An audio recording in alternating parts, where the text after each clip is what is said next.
huruf apa sih yang digunakan itu, Pak?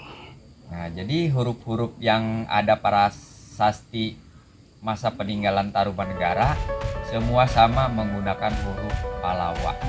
Bukan hanya pertanyaan saja yang menyelimuti kebingungan tersebut, melainkan bagaimana kita melangkah ke depannya. Selamat datang di Enigma.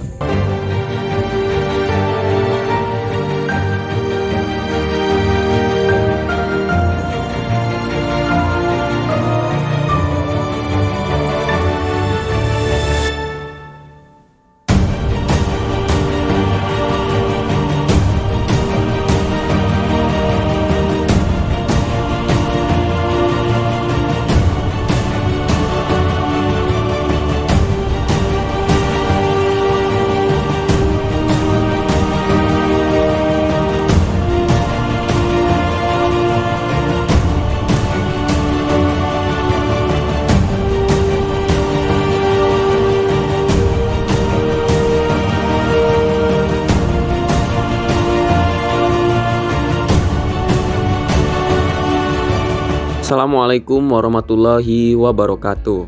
Sampurasun, salam budaya, salam satu bahasa. Kali ini kita akan membahas terkait dengan penggunaan aksara di Jawa Barat atau di wilayah Tatar Sunda, khususnya aksara Sunda Kaganga. Berdasarkan catatan sejarah, aksara Sunda Kaganga sudah dipakai semenjak abad ke-14 Masehi. Salah satu buktinya adalah Prasasti Kawali atau Prasasti Astana Gede yang dibuat sebagai peringatan terhadap kebesaran Prabu Niskala Wastukencana, yakni seorang Raja Sunda Galuh yang beribu kota di Kawali Ciamis pada abad 1371 Masehi sampai 1475 Masehi. Selain dalam Prasasti Kawali, aksara Sunda juga dipakai dalam Prasasti Kabantenan yang dibuat pada abad ke-15 Masehi. Tidak ada catatan sejarah pasti kapan aksara Sunda lahir. Yang jelas, sebelum abad ke-14, naskah-naskah lontar dan prasasti selalu menggunakan Pallawa dan aksara Jawa kuno. Bahasa yang dipakai pun adalah bahasa Sangsekerta dan Jawa kuno. Contohnya adalah Prasasti Tugu pada abad ke-4 dan Prasasti Sanghyang Tapak pada abad ke-11 Masehi.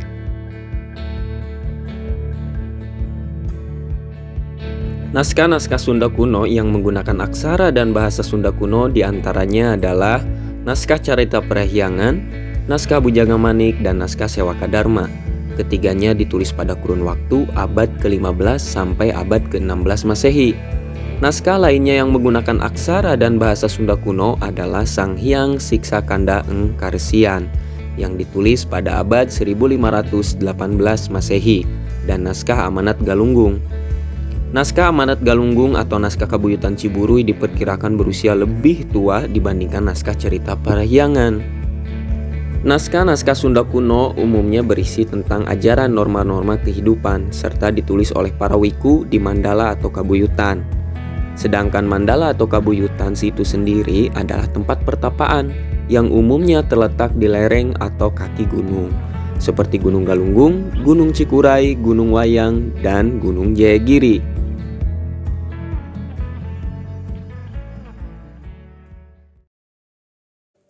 Sesudah orang Sunda menganut agama Islam, mulailah aksara Arab Pegon digunakan dalam tulis-menulis. Naskah-naskah kuno yang ditulis menggunakan aksara Arab Pegon diantaranya adalah Kitab Waruga Jagat dari Sumedang, serta naskah Pancakaki Masalah Kaluhun Kabeh dari Ciamis. Keduanya ditulis pada abad ke-18 Masehi, serta menggunakan bahasa Jawa.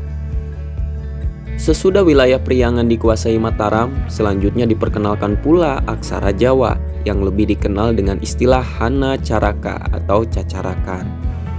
Salah satu naskah yang menggunakan aksara Jawa adalah naskah Babad Pakuan dan naskah Babad Pajajaran yang ditulis pada abad ke-19 Masehi. Sedangkan aksara Latin mulai digunakan sesudah kedatangan bangsa Belanda ke Batavia. Sesudah beberapa abad tenggelam, pada tahun 1990-an aksara Sunda mulai diperkenalkan kembali. Namun, aksara Sunda yang kita kenal sekarang merupakan hasil modifikasi para ahli filologi berdasarkan naskah-naskah yang menggunakan aksara Sunda kuno.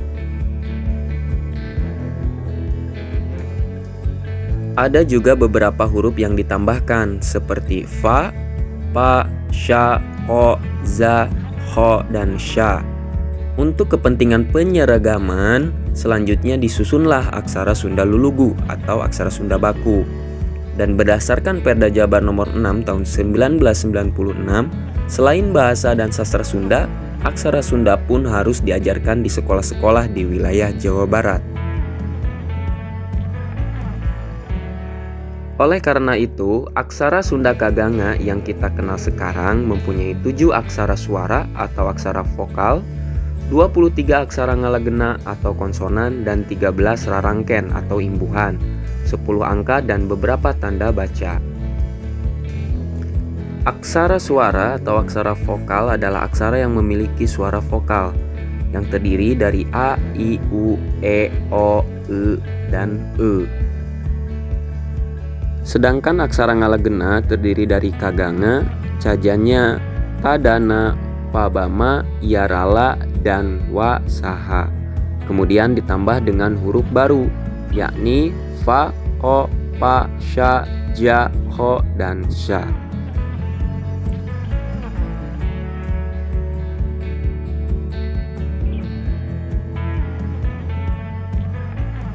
Dan itulah pembahasan terkait dengan penggunaan aksara di wilayah Jawa Barat atau di wilayah Sunda dari masa ke masa.